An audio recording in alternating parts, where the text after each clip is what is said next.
Bonjour Barbara Pompili. Bonjour. Merci d'être sur LCI ce matin, ministre de la Transition écologique. On va parler du chèque inflation et du chèque énergie qui partent à partir d'aujourd'hui, de façon d'ailleurs assez étalée. Le premier est versé à 38 millions de Français gagnant moins de 2 000 euros net. Le second à 5 800 000 Français. Question pratique, est-ce qu'il faut le réclamer ? Non, il ne faut pas le réclamer. En ce qui concerne le chèque énergie, il va être distribué, donc à partir d'aujourd'hui, ça va s'étaler jusqu'à la fin du mois de décembre. C'est le même chèque énergie que reçoivent les gens d'habitude, sauf que là, ils en reçoivent un en plus extraordinaire 200 de euros. 200 euros. En ce qui concerne l'indemnité inflation, là, ce sont toutes les personnes qui gagnent moins de 2 000 euros net par mois, qui vont le recevoir. La plupart, par exemple, les salariés vont le recevoir sur leur feuille de paye directement d'ici fin décembre. Alors ça va s'étaler jusque janvier, hein, donc ça va être décembre-janvier. Ça dépend de votre situation. Et puis tous les salariés, par exemple, les indépendants, vont les recevoir par les URSSAF. Là, la seule petite chose, c'est que ceux qui n'ont pas envoyé leur RIB aux URSSAF, dont les URSSAF n'ont pas le RIB, vont être contactés pour envoyer leur RIB, mais c'est une des seules raisons pour lesquelles ça pourrait ne pas être automatique. Et ensuite, les étudiants par les CROUS. Ça commence d'ailleurs par les étudiants. C'est oui. eux les premiers qui vont les toucher. Les fonctionnaires, ça arrive assez tard, non ? Ça arrive sur les feuilles de paye, donc ça va être normalement d'ici la fin de l'année ou alors au début de l'année prochaine. En début d'année prochaine. Il n'y a aucune démarche à faire.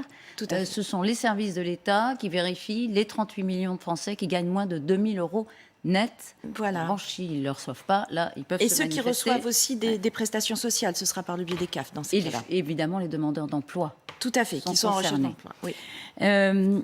Cadeau de Noël qui arrose très large, dit la droite. Vous assumez ?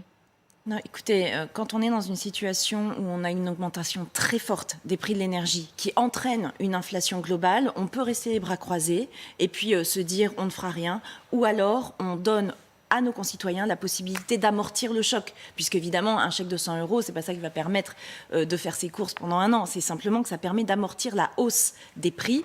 C'était important, nous souhaitions le faire en complément de toutes les mesures que nous mettons en place pour gérer la hausse du prix de l'énergie qui va malheureusement continuer de manière un peu structurelle. À quel niveau ça va continuer ? D'abord, nous avons les hausses, vous savez, les hausses des prix. Aujourd'hui, ils sont dus aux hausses du gaz, notamment à cause de la reprise et puis du fait que nous sommes dépendants, malheureusement. Ça va continuer à monter ? Ça va continuer à monter pendant un certain temps, c'est-à-dire on évalue d'ici l'année prochaine, milieu de l'année prochaine. Après, ça peut rebaisser, mais de toute façon, on sait que structurellement, nous ne pouvons pas continuer à être dépendants du gaz de l'étranger et d'avoir un marché européen qui est un marché qui ne tient pas compte de ce que nous faisons en termes énergétiques et notamment des efforts de décarbonation. Donc nous faisons en sorte que nos concitoyens ne soient plus obligés d'avoir des factures très élevées. Pourquoi nous mettons en place MaPrimeRénov', par exemple, qui permet d'aider nos concitoyens à isoler leur logement. C'est pour qu'ils aient un logement faible, dit par exemple Yannick Jadot, puisqu'elle était jusqu'à maintenant plafonnée à 3 000 euros. Quand on fait des travaux d'isolation, on sait qu'à l'échelle d'une maison, 3 000 euros, c'est rien. Non, c'est pas suffisant. Non, c'est pas du tout ça. Je sais pas d'où il tient ça. Le principe de MaPrimeRénov', c'est qu'on est aidé, on a même un bonus quand on fait une rénovation globale et complète, c'est-à-dire une rénovation qui permet de gagner, de passer, vous savez, de F en E ou en C ou en B ou en A. Ces rénovations globales sont des rénovations qui sont de plus en plus encouragées et nous allons mettre en place un accompagnateur rénov', c'est-à-dire quelqu'un qui va aider les Français à pouvoir justement savoir ce qu'ils doivent faire comme travaux, parce que c'est très compliqué. Quand on a une maison, on ne sait pas forcément ce qu'on doit faire. Est-ce que c'est plafonné ou pas à 3 000 euros jusqu'à maintenant ? Oui ou non ? Non, aujourd'hui, on n'a pas d'aide plafonnée à 3 000 euros si on fait des rénovations globales. Faire une rénovation globale, on peut aller jusqu'à 20 000 ou 30 000 euros. Enfin, non, on n'est pas plafonné à 3 000 euros pour une rénovation globale. On vérifiera. Vous bloquez la hausse du prix de l'électricité, Barbara Pompili, en février. Jean Castex l'avait annoncé en même temps que le chèque inflation pour le consommateur donc, quelle que soit la hausse du marché, ce sera plafonné à 4%. Ce sera bloqué. Ma question, c'est que dans le texte, dans l'amendement du gouvernement, il est précisé, c'est lisible par tous, que c'est un report. En fait, la hausse, elle sera bien payée par le consommateur, mais en 2023. Là aussi, vous assumez, c'est un décalage. Non, uniquement. le principe, c'est de lisser et c'est encore en discussion. C'est-à-dire que de toute façon, on va prendre en charge une bonne partie de cette hausse, puisque cette hausse, nous, on va la bloquer d'un point de Vous vue... la bloquez à 4% et d'un vous point la de vue payez- physique, vous mais payez elle le va différentiel. exister. On va payer le différentiel. On a plusieurs moyens qui sont en discussion pour payer ce différentiel, qui ne sont pas encore complètement tranchés. Il y a une partie qui va être payée grâce aussi aux recettes que nous récupérons, aux recettes des différentes taxes, parce que les prix de l'énergie augmentent. Donc ça, on sait qu'on va le payer par ce biais-là. Mais si les prix augmentent en plus que ce qui était prévu, eh bien là, nous sommes en train de réfléchir. Vous savez, il ne faut pas prendre de décision à la va-vite. Alors, J'entends attendez, beaucoup, moi beaucoup de j'ai commentaires. lu l'amendement. Le gouvernement a prévu dans l'amendement un rattrapage en 2023. C'est écrit noir sur blanc dans l'amendement, Barbara Pompili. À compter de leur première évolution de l'année 2023, bon, c'est écrit style techno, hein, les tarifs réglementés de vente d'électricité intègrent une composante de rattrapage sur mais 12 vous avez- mois permettant de couvrir les pertes de... Donc, en Vous avez réalité, bien vu, en réalité, les Français ne sont précaution. pas des enfants. Les Français peuvent comprendre. Oh oui. Ceux qui ne paieront pas maintenant, et ça peut les aider à passer le cap, ils le paieront en 2023. C'est écrit dans l'amendement. Non, il y aura une composante de rattrapage qui est prévue si jamais l'augmentation est trop forte. Mais là, aujourd'hui, l'État entend compenser la totalité ou la quasi-totalité des hausses qui ne seront pas justement sur les factures des Français. Parce qu'il va y avoir, encore une fois, Donc, ce que des vous nous dites, hausses c'est qu'il de taxes. y aura un rattrapage, mais seulement partiel. Alors que c'est marqué sur 12 mois, ce sera. Vous savez, prévu. il y a plusieurs possibilités. On peut faire un C'est pas très rattrapage comme clair. ça. On peut faire un rattrapage comme ça. On peut aussi étendre ce qu'on appelle l'Arenh, qui est aujourd'hui plafonnée, Alors, qui sont les expliquez ce que tarifs. c'est l'Arenh. Ce sont des rachats à tarifs bas qui sont proposés aux différents distributeurs d'électricité. Et ces tarifs bas, aujourd'hui, sont plafonnés. C'est-à-dire que vous avez un volume d'Arenh que vous pouvez utiliser. Et après, au-delà de ça, vous devez payer au tarif du marché. Eh bien, si on augmente ce tarif réglementé, ça permet justement de contenir les prix. Pour l'instant, ça n'est pas décidé, mais ça fait partie des options qui sont sur la table. Donc, on a plusieurs options possibles. Les Français, ce que nous voulons, c'est qu'ils payent moins cher leur facture d'électricité et ils vont la payer moins cher. c'est sûr, Essayons pour de le ne pas mois embrouiller justement les Ah ben. Français. Ils vont payer moins cher leur électricité et avoir une hausse qui sera contenue. Je pourrais vous dire, c'est très clair, 4%, pas plus. Voilà. C'est une aide. Vous pourrez dire aussi, essayons de ne pas embrouiller les Français, traitons-les comme des adultes et disons qu'on les aide à passer le cap, mais qu'en 2023, ils paieront la facture. Non, c'est faux. Bon, non, on ne d'accord. peut pas dire ça Donc comme moi, ça. c'est- On ne peut pas dire ça comme ça. On sait combien ça coûtera à l'État. C'était prévu 5 milliards 9 au départ, justement, puisque c'est l'État qui paye. Ce sera plus. Parce que le marché qui devait augmenter de 12%, finalement, pourrait augmenter jusqu'à 25%. Ça peut être plus, oui. Ça peut être plus. Jusqu'à 8 milliards vous Oui, avez une idée on a des estimations, mais encore une fois, c'est très fluctuant, Ouais. aux alentours de 10 milliards.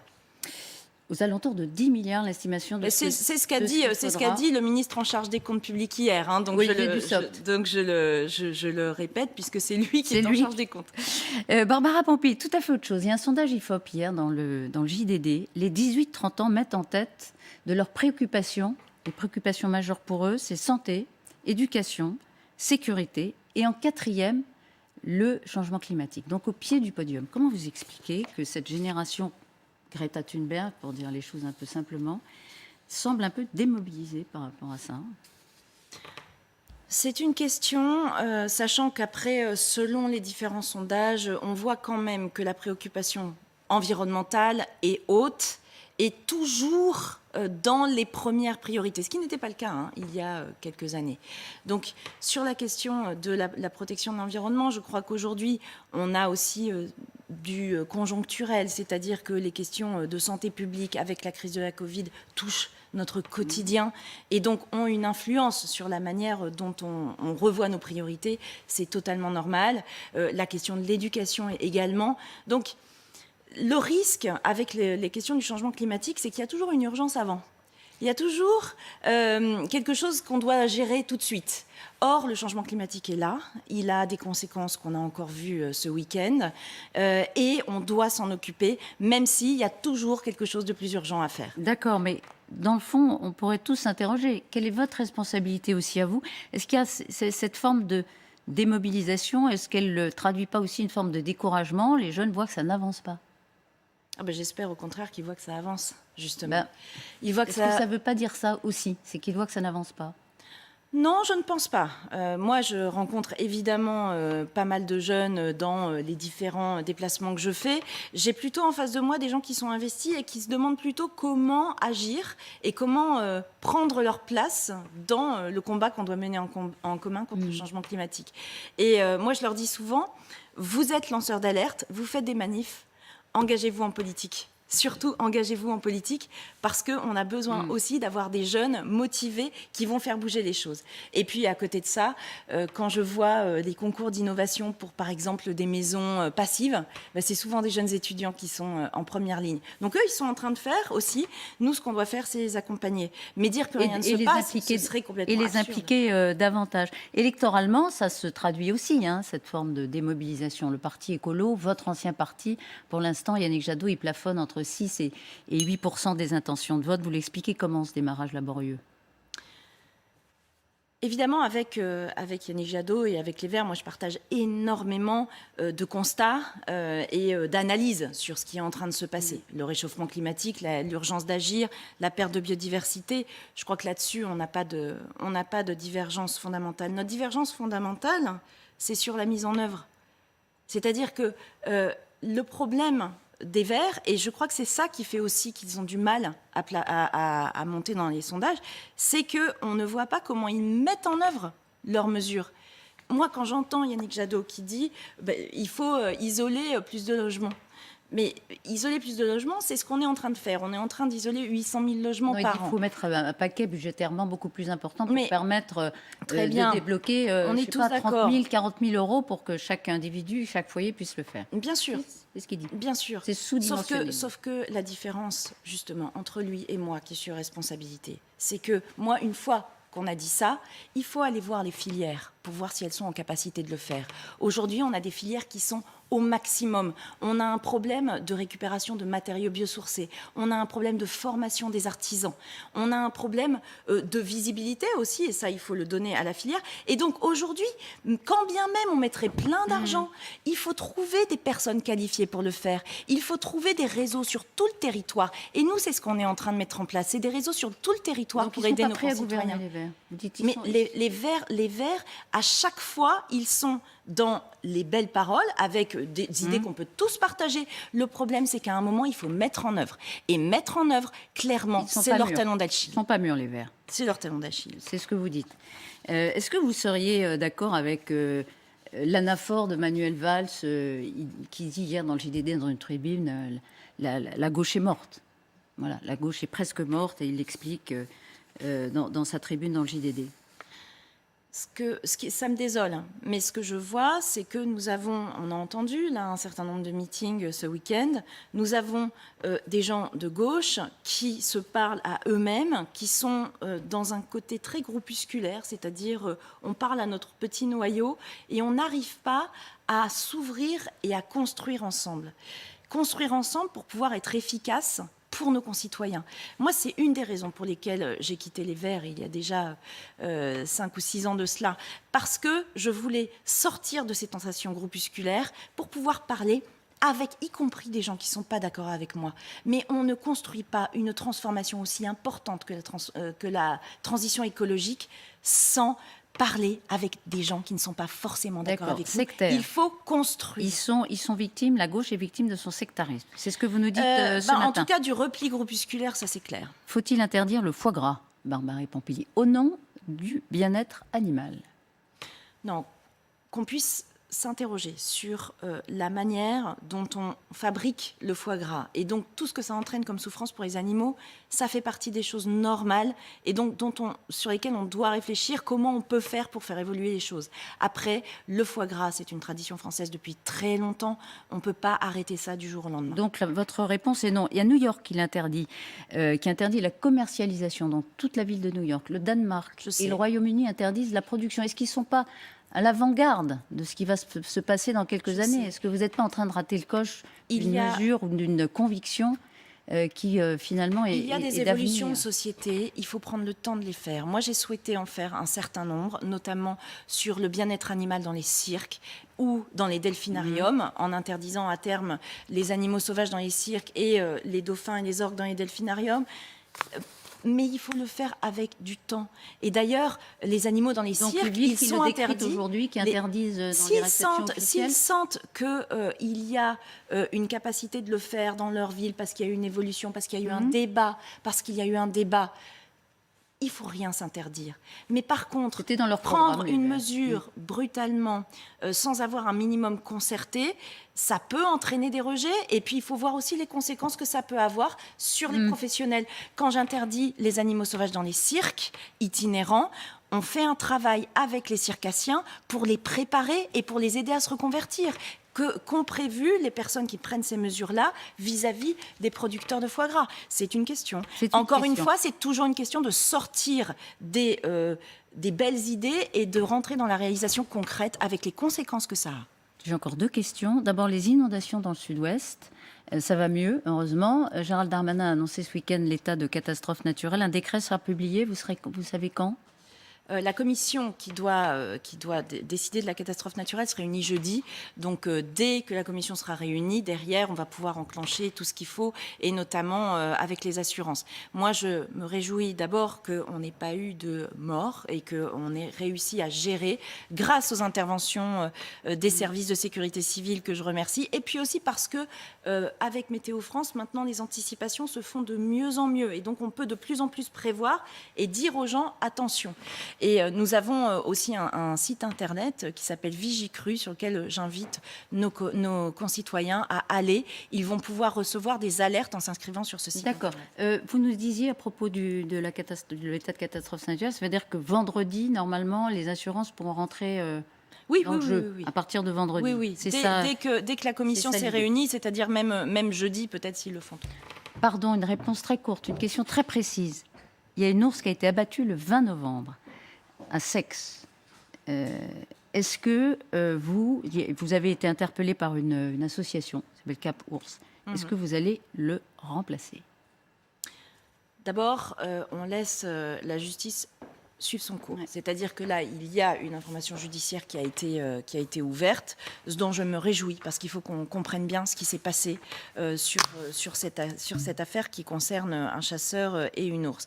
D'une manière générale, nous avons une obligation, qui est une obligation européenne, qui est de remplacer les ours qui ont été pour ça que je vous pose la prélevés, question. enfin, qui ont été tués par Est-ce que l'homme. vous allez le faire? On doit le faire. Après, on ne peut pas le faire n'importe comment, puisque vous savez qu'en ce moment, les ours entrent en hibernation. On ne fait pas de changement quand les ours entrent en hibernation. Et puis, il faut qu'on travaille avec les pays partenaires avec qui on pourrait récupérer des ours. Non, mais- Donc, ça ne pourra pas se faire tout de suite, quoi qu'il en soit. À l'horizon, mais, au mieux, mais ça c'est serait quand? mais il faut faire ce remplacement. Il faut faire ce remplacement. C'est une obligation légale. Donc, et vous ne pouvez pas nous donner de date. Je peux pas vous C'est donner un de date processus parce qui est trop long. Parce que c'est un processus qui demande des échanges avec les partenaires européens, etc. Valérie Pécresse, candidate de LR, elle incarne une forme de modernité. Avoir une candidate femme, c'est une chance pour la droite. La droite, quand elle s'occupera Pour réellement, conclure. de parité, et quand je vois la représentation de la parité à l'Assemblée nationale dans son parti, je me dis qu'il y a encore énormément de travail, qu'il ne suffit pas d'avoir une personne de front, mais il faut avoir tout en parité. Et donc, dans ces équipes, dans la représentation parlementaire, aujourd'hui, on en est encore loin. Moi, ce que je constate, c'est que le groupe aujourd'hui qui est quasiment paritaire à l'Assemblée nationale, c'est le groupe de La République En Marche. Donc, on peut dire ce qu'on veut, mais en même temps, la parité, il faut la mettre en œuvre réellement. Et pas seulement avec une tête d'affiche qui a beaucoup d'intérêt. Cela dit, moi, je pense qu'elle a des idées intéressantes. Mais ce que j'aimerais, c'est qu'elle ait des idées personnelles. Quand j'entends qu'elle veut mettre en place une taxe carbone à la frontière, ce que je me rends compte, c'est que nous, on est en train de la mettre en œuvre. Donc, il faudrait qu'elle ait des idées un petit peu novatrices. Ça pourrait être intéressant. La campagne ne fait que commencer. Merci beaucoup, Barbara Pompili, d'avoir été avec nous ce matin. Dans un